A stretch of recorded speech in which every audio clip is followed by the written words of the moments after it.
तर लालपरीच्या माध्यमातून कोकणवासीय गणेशोत्सवासाठी कोकणात दाखल होत आहेत। तर यंदा एसटी कडनं 5000 गाड्यांचं नियोजन करण्यात आलंय। राजकीय पक्षांनी देखील कोकणवासियांसाठी बसेस सोडलेल्या आहेत। तर 12 तासांचा प्रवास करून एसटी गाड्या रत्नागिरीत पोहोचतात। वाहतूक कोंडी आणि रस्त्याच्या दुरवस्थेमुळे प्रचंड मोठा सामना हा या नागरिकांना करावा लागतो।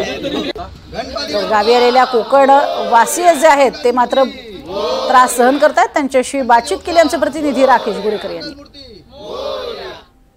गणेशोत्सव अवघ्या 2 दिवसांवर आलेला आहे आणि त्यामुळे कोकणवासी जे आहेत ते आता कोकणात दाखल होऊ लागलेले आहेत। रेल्वेप्रमाणेच लालपरीला देखील अनेक प्रवाशांनी पसंती दिलेली आपल्याला पाहायला मिळते। यासाठी एसटी महामंडळाकडून जवळपास 5000 गाड्यांचं नियोजन देखील करण्यात आलेलं आहे। त्याचप्रमाणे राजकीय पक्षांनी देखील खाजगी बसेस त्याप्रमाणे एसटी बसेस सोडलेल्या आहेत।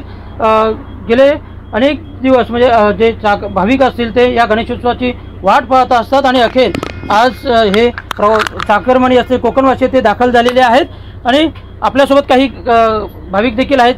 तुम्ही नेमकं काय सांगाल, कुठून आलेले आहेत आणि कसा प्रवास झाला? माझं नाव रामचंद्र बांदल आणि मी आलो भांडूपवरून।